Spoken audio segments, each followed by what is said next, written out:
our dear friends from the media to get a great look at you even better. You may stay here, Robbie. Yes, at that mark. And pose for photos. Wow, there you go. He is finally here, mga. Is now handing him the lead. And of course, Derek Lauren is also there to greet our newest star magic artist, Robbie Jaworski. You may now have a seat. Yes. And before anything else, I can't help but notice the full support of Robbie's family today, because with us today also, of course, are his beloved parents. We'd like to give a shout out. Feel very special. Wow. I'm very grateful that may oportunidad po ako na humarap po sa inyong lahat. I'm very thankful to Derek Lauren and Tita Cory for providing me with this opportunity, and I just can't wait to get everything started and enjoy the journey. Well, first of all, Robbie, you are special, and we want to make you feel very, very welcome, and we can't wait to see your future projects. But before that, of course, we have to seal the deal. We have to make things official. So are you ready? Well, the pens are ready, the contracts are there, so we may now start signing the contract for Robbie Jaworski. Let's seal the deal.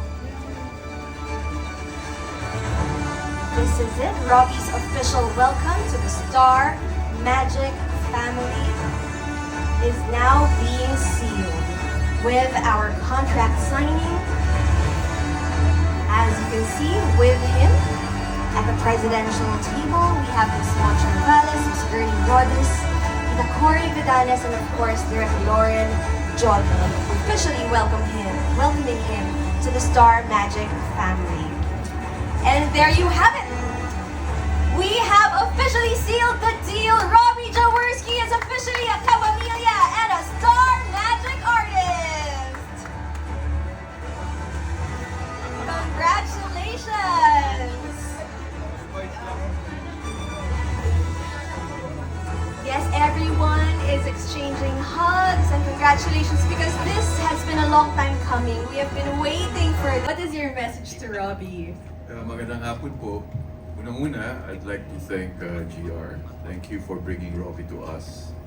And also to the parents, the family, my team, Vice Mayor, Dodot, Rafael, thank you for trusting us, trusting Star Magic and trusting ABS-CBN. We keep on saying, Robbie's special. Well, he is special. But truth be told, hindi madali pinagdadaanan niya, ha? He goes through a lot of training, he goes through a lot. Hindi siya, in that aspect, we make sure that he's not excluded from the tough work that he has to put in to be able to be a good entertainer, a good actor. So tama naman, hinihinay-hinay namin yung ano. But Robbie epitomizes a lot of the values that we have in ABS-CBN. It's very humble.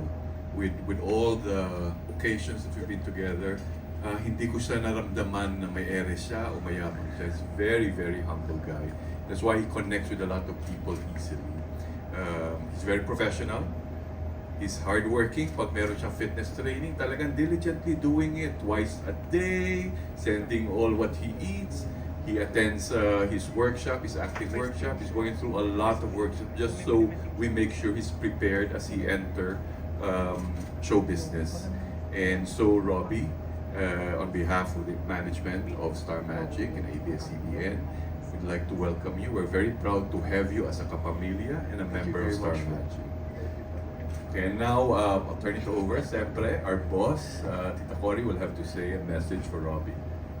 Sorry, pardon me for my voice at the concert last night.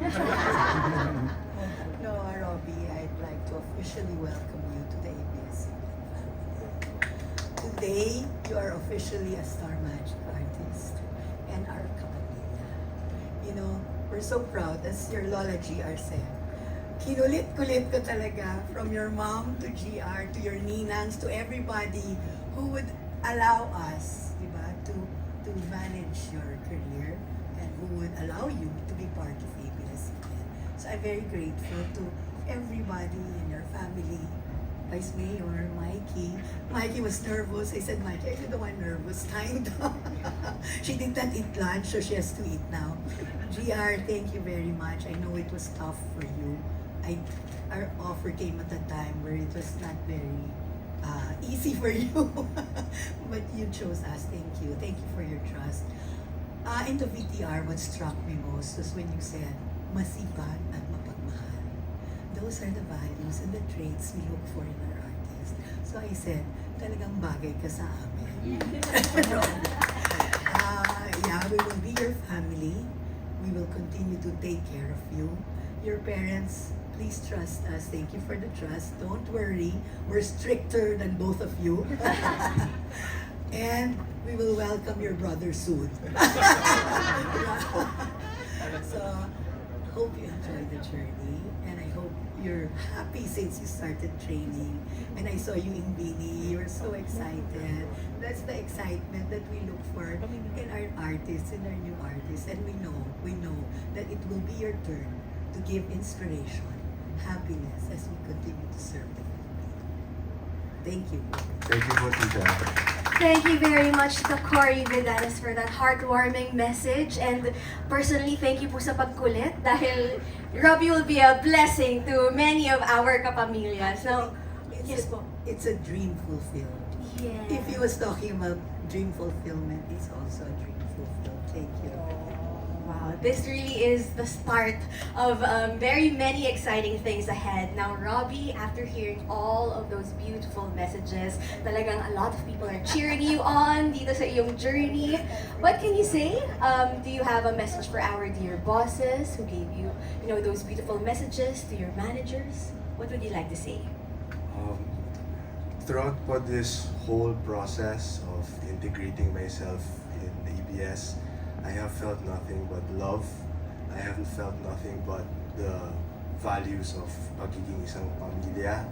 And although naintindihan ko naman po yung pressure na binibigay niyo po sa akin dahil syempre kailangan natin magbigay ng magandang deliverables,